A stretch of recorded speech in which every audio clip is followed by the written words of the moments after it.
В результате...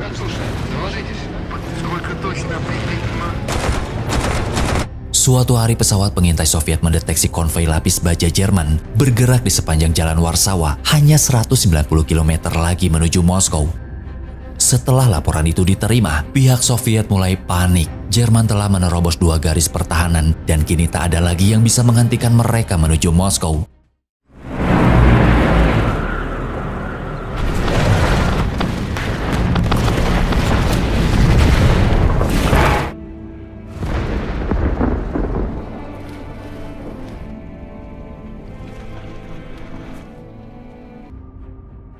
Setelah sukses menaklukkan sebagian besar Eropa Barat, mulai dari Polandia, Perancis, Belanda hingga Belgia, mesin perang Jerman seperti tak terbendung.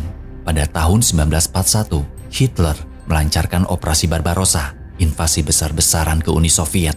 Targetnya jelas, Moskow. Dalam waktu singkat pasukan Nazi menerobos jauh ke wilayah timur. Moskow tinggal sejengkal lagi. Tapi justru disinilah cerita berubah. Sebab yang berdiri di depan mereka bukanlah pasukan elit, tapi para anak muda yang bahkan belum lulus sekolah, yang pada akhirnya mereka harus berakhir tragis. Kita simak kisah lengkapnya.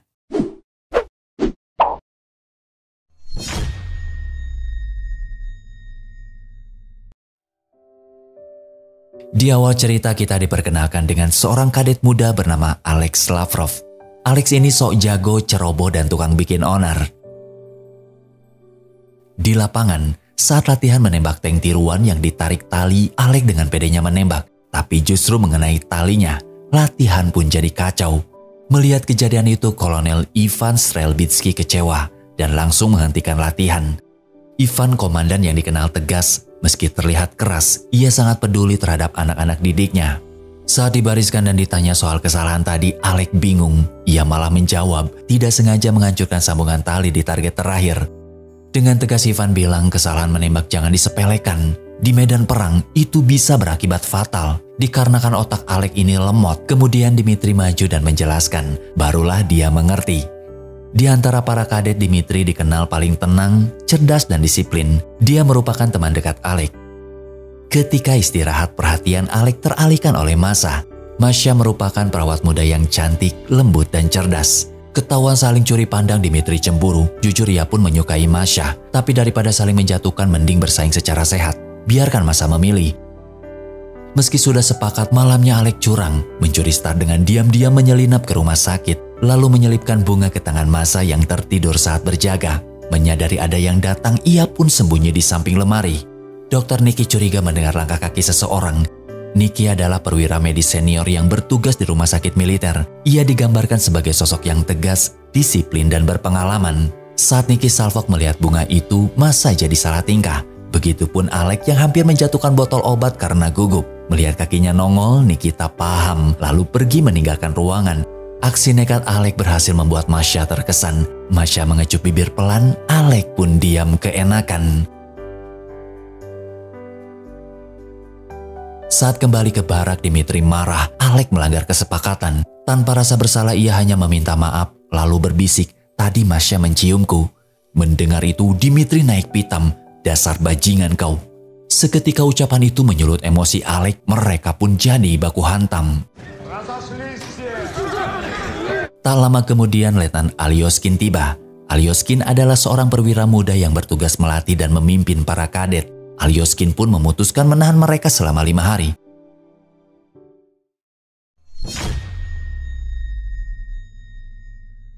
В результате...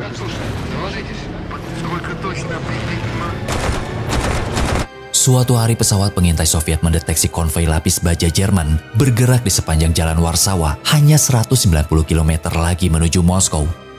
Setelah laporan itu diterima, pihak Soviet mulai panik. Jerman telah menerobos 2 garis pertahanan dan kini tak ada lagi yang bisa menghentikan mereka menuju Moskow. Di dalam kantor, Ivan mendapatkan kabar buruk. Jenderal berniat ingin mengerahkan siswa sekolah militer Podolsky untuk menghadang Jerman di perbatasan Ilyinsky. Sebab Podolsky hanya berjarak 37 km dari Moskow. Di ruang rapat setelah sepakat, para kadet diandalkan untuk menahan musuh 5-6 hari sampai bala bantuan tiba. Meski berat, Ivan harus menyampaikan amanat itu di depan siswa-siswanya. Hari itu suasana di sekolah terasa hangat. Para orang tua tampak menggandeng putra mereka, berjalan bersama mengelilingi area sekitarnya. Di cuaca cerah itu pun diwarnai tingkah ulah Paho dan Rael yang sibuk godain cewek-cewek lewat. Rael akhirnya berhasil menembak Lucy sahabat Masya, dan hari itu juga mereka resmi jadian. Di sisi lain setelah Salva memberitahu Masya, Alec dan Dimitri sedang dihukum, Masya pun panik. Tiba-tiba suasana mendadak tegang ketika terdengar suara trompet peringatan yang membuat semua orang berlarian menuju lapangan utama.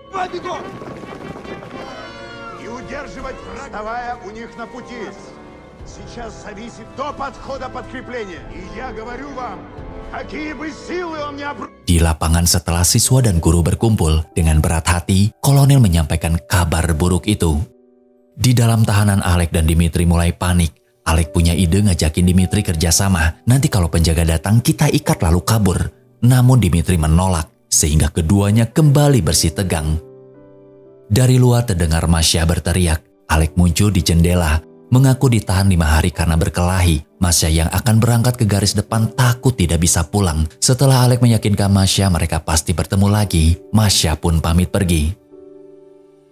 Sebelum berangkat, Kolonel memberi instruksi kepada 7 letnan senior. Tim pertama ditugaskan menghadang Jerman di Jalan Warsawa dan bergabung dengan Kapten Starchak dari pasukan terjun payung. Sementara tim kedua dan ketiga langsung menuju perbatasan Ilinski. Lalu Kolonel memerintahkan Alyoskin menempatkan Alec di barisan depan atau tim pertama. Alec dan Dimitri akhirnya bebas dan bisa ikut perang. Di sisi lain ada Dr. Niki tampak berat melepaskan putra sematawayangnya Salva. Usia Salva belum genap 17 tahun. Meski sempat ragu melihat dia semangat, Niki pun akhirnya memberi restu. Setelah berpamitan dengan ibunya, Salva menemui Masya, memberitahu soal Alec yang sudah dibebaskan. Masya pun lari terbirit-birit. Sekencang apapun Masya berlari, sayangnya Alec sudah naik ke atas truk. Tak sempat bicara, mereka hanya bisa saling menatap dari kejauhan. Di belakang Dimitri yang menyaksikan kebucinan mereka jadi cemburu.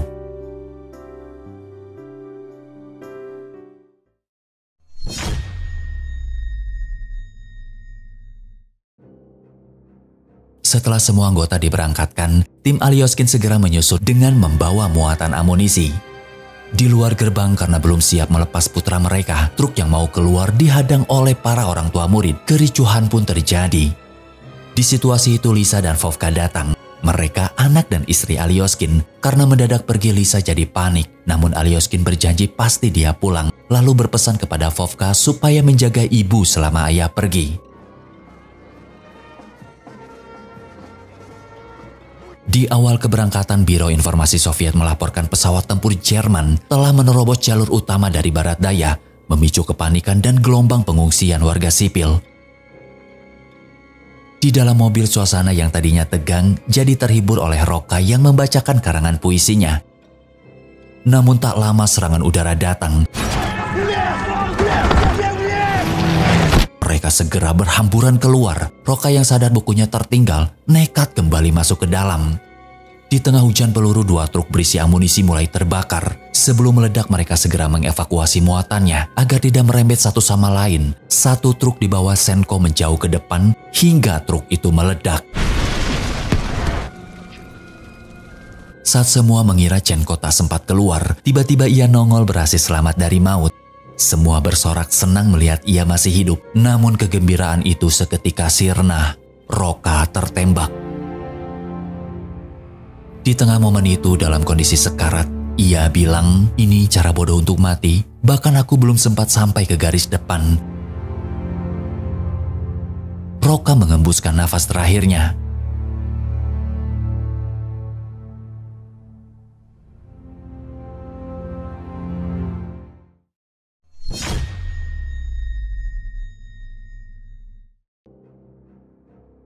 Malam itu di Jalan Warsawa, tim pertama bertemu 4 warga mencurigakan. Letnan senior menyuruh Alec turun. Di dalam gerobak terlihat ada pistol. Letnan siaga mengacungkan senjata.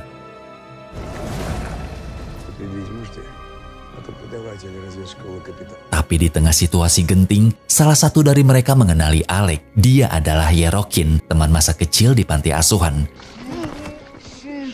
Setelah dipastikan aman, ternyata pria itu Kapten Starchak dari pasukan terjun payung. Besoknya di pinggir jalan pos artileri sudah siaga. Saat dua kelompok pemotor Jerman melintas, Starchak menyuruh tahan tembakan. Mereka hanya pengintai, jangan terpancing. Kita tunggu dan serang konvoi utama yang tertinggal di belakang. Begitu konvoi musuh tiba, senjata artileri siap diluncurkan.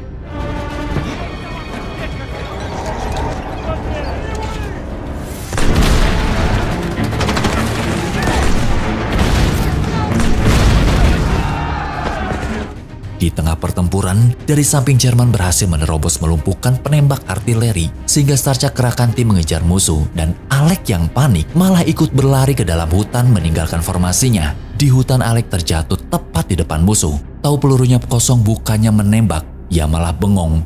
Untung Starchak datang dan menembak. Usai itu Starchak melapor ke letnan senior soal Alec. Dia penembak artileri tapi malah ikut lari ke hutan. Tapi letnan malah bilang gak apa-apalah, yang penting tidak kabur dari pertempuran. Starchak menegur Alec sambil menunjuk deretan jenazah rekan-rekannya. Kalau masih ceroboh, siap-siap terbaring di sana. Alec terlihat shock.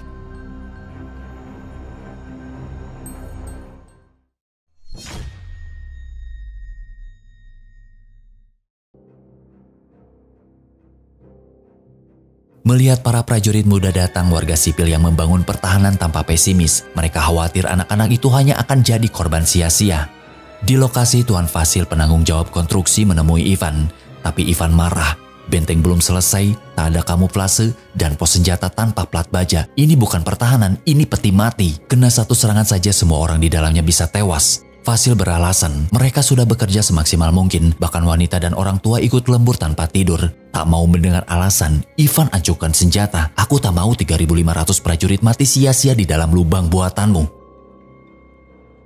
Di dalam pos setelah pejabat tinggi berkumpul untuk menggelar rapat militer, di sana Ivan melaporkan, ada 2 titik jalur yang kemungkinan dilalui Jerman, rawa dan jembatan. Jembatan harus dihancurkan, sebab itu titik paling rawan bagi Soviet yang pasti kewalahan menghadang musuh. Seorang jenderal senior menolak rencana penghancuran jembatan. Kalau dihancurkan, nanti tank Soviet mau lewat mana? Smirnov pun sependapat. Sebagai kepala strategi, ia lebih fokus mengatur pengiriman bala bantuan, amunisi, logistik, dan evakuasi. Namun ia tetap memberi Ivan wewenang penuh, termasuk untuk meluncurkan tembakan anti-tank demi memperkuat pertahanan.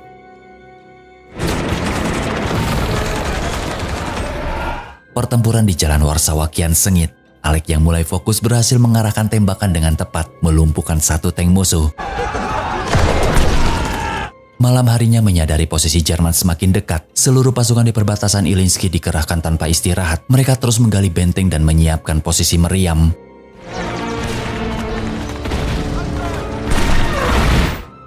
Tugas Alec dan timnya makin berat. Peluru penghancur tank habis. Untuk bertahan, mereka hanya mengandalkan peluru anti personil. Alhasil, korban pun berjatuhan. Masya panik saat mendengar banyak prajurit gugur di garis depan. Ia tahu Alec ada di sana. Masya yang sudah di sana selain mengobati korban, ia berniat mencari Alec. Saat seseorang memberitahu Alec masih bertempur di posisi terdepan, Masya pun makin cemas. Pertempuran demi pertempuran berlangsung sengit. Hingga moncong senjata membidik tepat di depan Alec.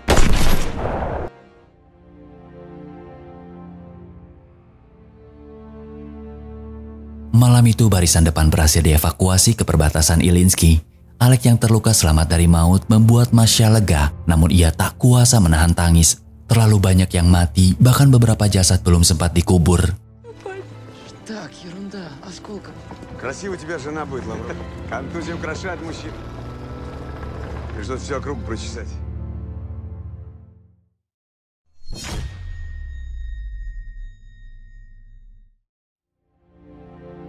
Di dalam parit, Paho iseng mengolesi kacamata Vasilkov. Ia memang jahil dan humoris. Saat tahu Paho lapar, Vasilkov yang setia kawan rela menyerahkan jatah makanannya. Tersentuh, Paho berkata, selain pintar kau memang orang baik. Dikejutkan suara deru pesawat tempur. Mereka waspada, Jerman kemungkinan mulai menyerang. Suasana mendadak mencekam. Semua berhamburan saat pesawat tempur Jerman melintas. Awalnya hanya membuang barel kosong dan setelah terpancing keluar, mereka dibombardir Jerman secara membabi buta.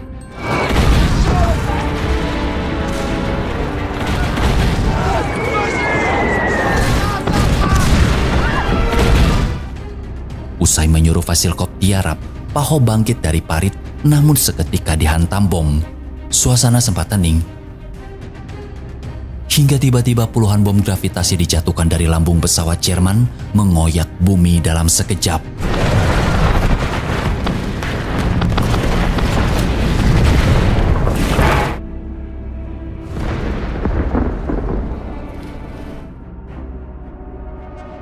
Dari garis pertahanan kedua, Letnan Alyoskin hanya bisa menyaksikan ledakan dari kejauhan. Dmitri pun terdiam, tak bisa berbuat apa-apa. Setelah hujan bom berhenti, asap tebal menutup pandangan. Tubuh-tubuh tergeletak, beberapa tak bergerak, sisanya merintih kesakitan.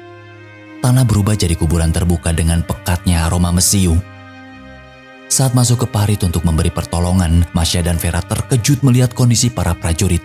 Penuh luka, darah dan jeritan kesakitan di mana-mana. Semua orang diperintah keluar dan memeriksa senjata masing-masing. Vasilkov keluar dari parit mendekati tubuh Paho yang disangkanya sudah tewas. Saat ia menangis, tiba-tiba Paho bergerak. Ternyata masih hidup. Tapi di tengah haru itu, tepat di depan mereka, seorang rekan gugur, tubuhnya hancur.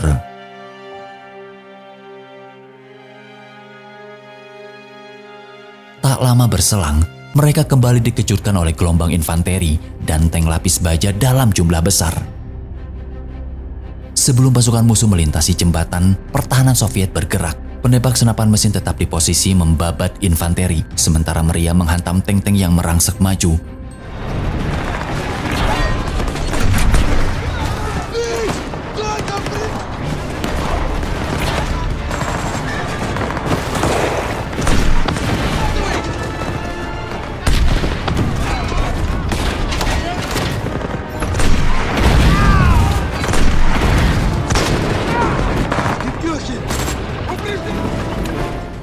Dan untuk sementara, Jerman berhasil dipukul mundur.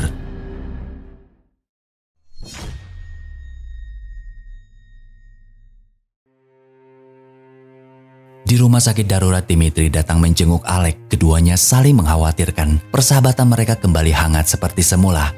Dengan nada sedih, Alek bercerita banyak rekan gugur di barisan depan bahkan masih mengingat satu persatu nama mereka.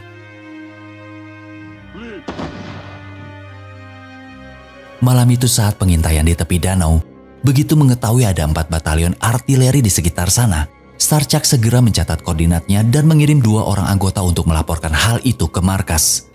Di dalam markas setelah informasi diterima, demi membalas serangan Jerman, mereka sepakat ingin memberi kejutan balik dengan meluncurkan misil. Setelah Mayor Dementiv mengukur jarak tembaknya, ia siap menjadi sang eksekutor. Mayor Dementiv adalah komandan batalion artileri misil. Di luar, Alek dan Dmitri disergap oleh Dementiv karena dikira mata-mata. Setelah tahu salah tangkap, Dmitri minta mereka merahasiakan pertemuan itu.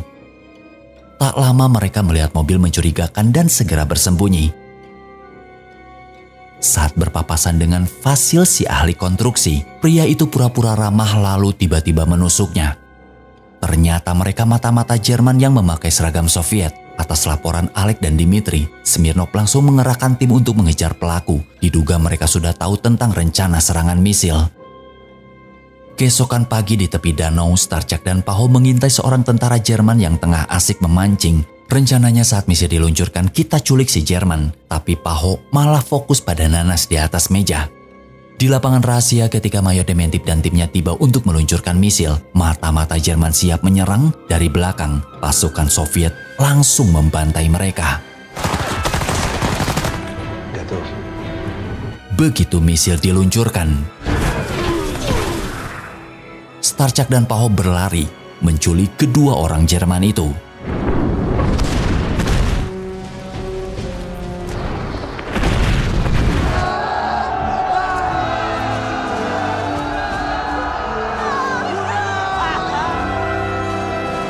Misi pun akhirnya berhasil. Di ruang interogasi, Vasilkov bertugas sebagai penerjemah. 2 orang itu adalah pelayan dan majikan. Dari pengakuan pelayannya, pasukan Jerman tengah bersiap melancarkan serangan ke desa Subinka dalam beberapa hari ke depan. Saat informasi itu terbongkar, sang majikan murka dan berusaha menyerang Smirnov. Namun langsung ditangkis sampai terjungkal. Berani macem-macem lo aneh-aneh. Di luar, Paho yang sudah tidak sabar memakan nanas. Begitu Starchak keluar, dia nggak doyan nanas yang akhirnya dimakan bareng sama Vasilkov.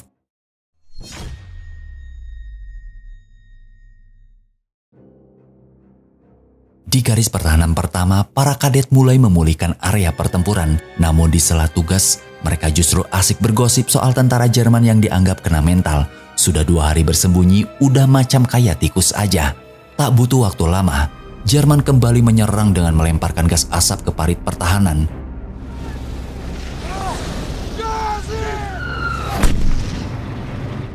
Saat pasukan Soviet panik, lapis baja Jerman mulai maju ke arah jembatan, sementara infanterinya bergerak menuju sungai untuk memasang lintasan penyeberangan. Di sisi lain dengan bom di tangannya, Rael diam-diam menyelinap mendekati tank. Aksinya terpantau oleh Lucy yang tengah bertugas. Ia hanya bisa menyaksikan saat Rael terpental dan jatuh ke sungai. Di sisi lain, ketika melihat bom di depannya, Masya malah bengong. Segera Vera lempar dan meledak. Di garis pertahanan kedua, Alyoskin tak tahan hanya menyaksikan rekan-rekannya bertempur tanpa bisa berbuat apa-apa.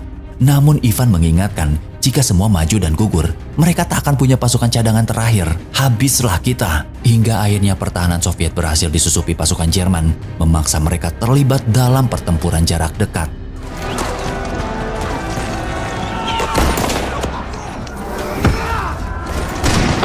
Di tengah pertempuran, Vasilkov berhasil menembak dan menjatuhkan satu musuh. Namun saat ia lengah, serangan datang dari belakang. Vasilkov akhirnya tewas.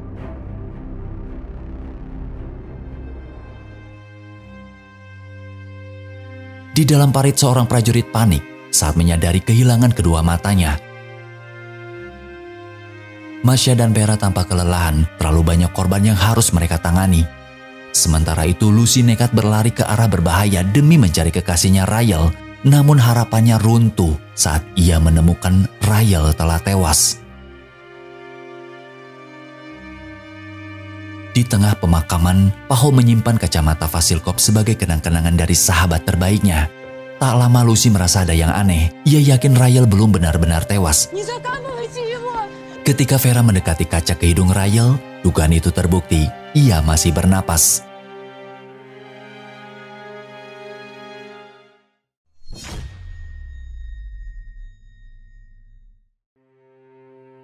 Diketahui besok Jerman akan menyerang Bolshaya Subinka, sekitar 100 km di barat daya Moskow. Jika mereka berhasil menerobos, Jenderal Smirnov sudah menyiapkan rencana meledakkan jembatan utama sebelum dilintasi musuh.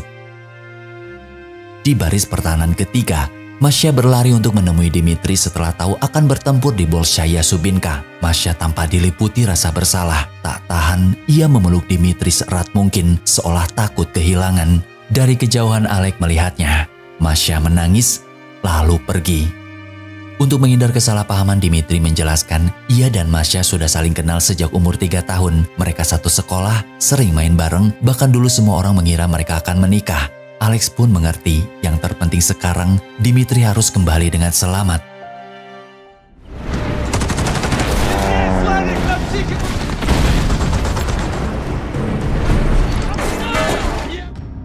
Posisi Dmitri dan rekan-rekannya di balik meriam artileri mulai terdesak. Saat memutuskan mundur ke parit, Salva yang panik justru berlari ke belakang. Ledakan menghantam, sebuah meriam terguling menimpanya.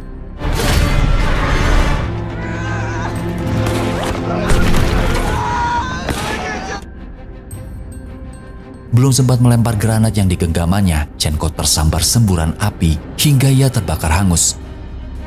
Terjebak di dalam parit, mereka tak bisa berbuat banyak, tapi Salva tak mau tinggal diam. Begitu melihat pasukan Jerman melintas, ia meminta senjata dan langsung menembak.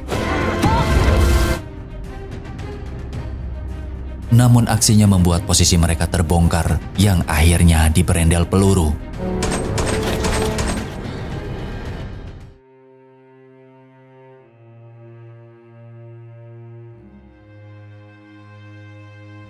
Di rumah sakit Rael yang sudah kembali pulih, kepada suster ia bertanya tentang Lucy. Suster bilang Lucy berada di garis depan, bahkan ia sempat mencuci dulu seragam Rael.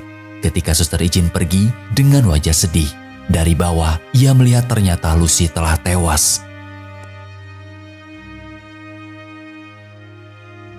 Tak lama kemudian Ivan datang dan mendapati Filipov dalam kondisi terbakar parah. Ia salah satu yang selamat dari pertempuran di Bolshaya Subinka. Dengan napas tersenggal, Filipov meminta maaf. Ia gagal menahan Jerman. Lalu dengan histeris ia memberi kabar mengerikan. Semua prajurit di sana sudah dibakar hidup-hidup.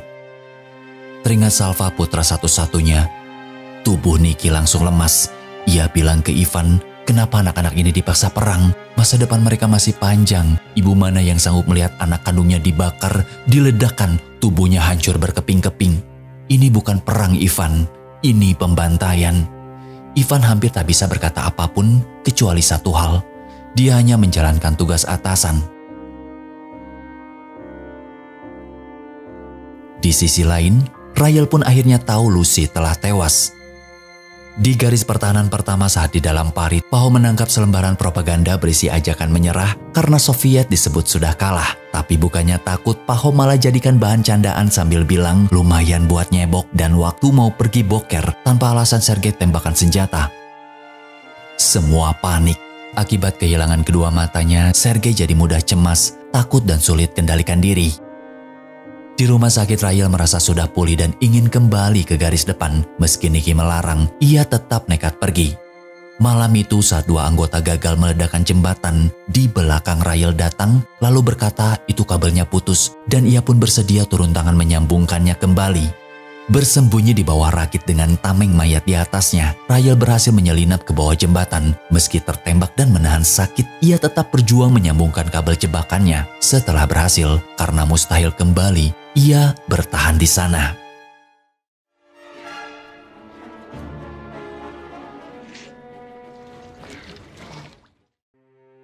Di dalam parit mengetahui Dimitri datang, Alek langsung lari memeluknya. Takut terluka dan saat ditanya, Dimitri hanya bilang, ini darah Salva. Dimitri satu-satunya yang selamat hidup dalam pertempuran di Bolshaya Subinka. Besok pagi di bawah jembatan, setelah waktunya tiba, dengan mengorbankan nyawa, Rael menekan tombol peledaknya. Di rumah sakit, Ivan memutuskan memulangkan para kadet yang terluka, tapi mereka menolak dan ingin kembali bertempur. Ivan menegaskan, misi mereka bukan untuk mati sebagai pahlawan. Ia ingin mereka lulus dan lebih siap, agar kelak bisa memimpin tentara melawan Nazi. Mereka pun sepakat pulang. Di sisi lain, Masya mencoba membujuk Alek untuk pulang, tapi Alek tetap bersikeras. Masya hanya bisa pasrah.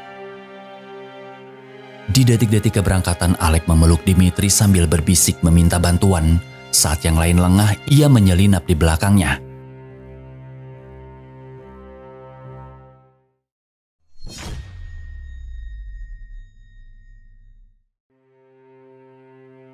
Di garis pertahanan ketiga, tiba-tiba Masya nekat berlari untuk menemui Alek. Ia membawa kabar baik, para kadet akan segera dipulangkan ke Podolsky. Lalu ia melanjutkan pergi ke benteng Alyoskin dan Dimitri untuk memberitahu hal itu. Tak lama dari arah hutan muncul tank Soviet. Semua bersorak gembira, mengira bantuan telah tiba.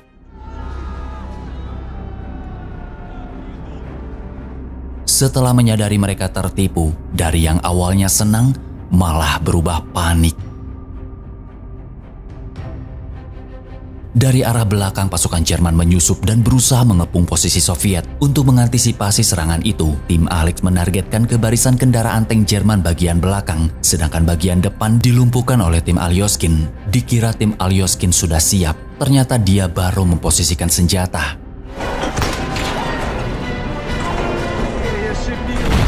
Tapi serangan balasan dari depan menyelamatkannya di detik terakhir.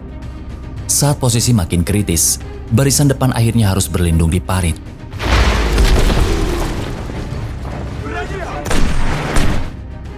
Melihat situasi memburuk dan sebelum terkepung telak, Smirnov segera tarik mundur pasukan ke garis pertahanan baru. Tim Alyoskin harus tahu. Tanpa buang waktu, Alek minta izin komandan. Ia nekat menuju posisi Alyoskin yang sudah terkepung musuh.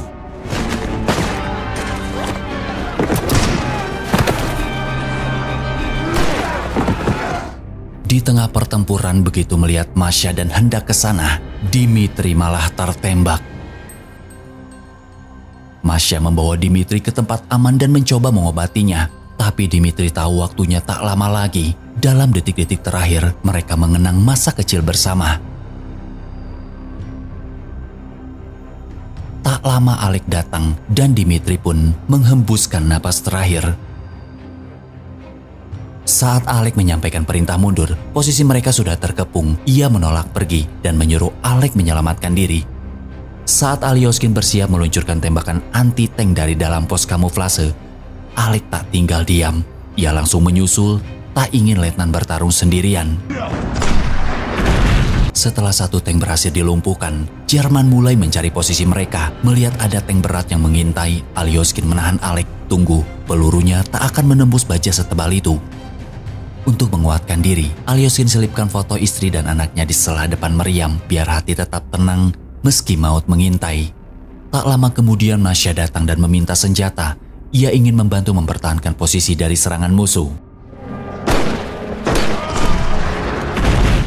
Setelah posisi mereka terdeteksi, tank Jerman mulai mengarahkan tembakan hingga kedua pihak saling berhadapan. Itulah momen penentu, siapa cepat, dia selamat.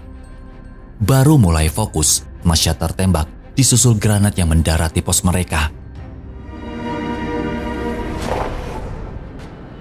Alek lepaskan tembakan,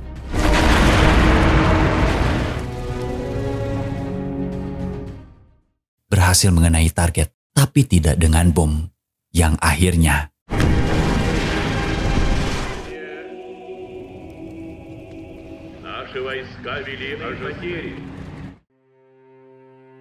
pertempuran sengit di sepanjang garis pertahanan akhirnya berakhir. Namun kemenangan itu tak datang tanpa harga. Dari 3.500 kadet dan perwira muda, hanya sekitar 500 yang selamat. Di antara barisan itu, Pahom memapah Sergei yang kini kehilangan penglihatannya.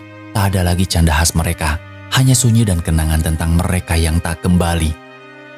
Pertempuran Ilinski jadi salah satu babak paling kelam, sekaligus paling heroik. Ratusan kadet muda yang belum lulus berani menghadang ribuan pasukan Jerman. Berkat mereka Moskow sempat bernapas dan Soviet bertahan. Dari kisah ini kita belajar, berani bukan berarti tidak takut, tapi tetap memilih berdiri, bahkan saat semuanya terasa sia-sia.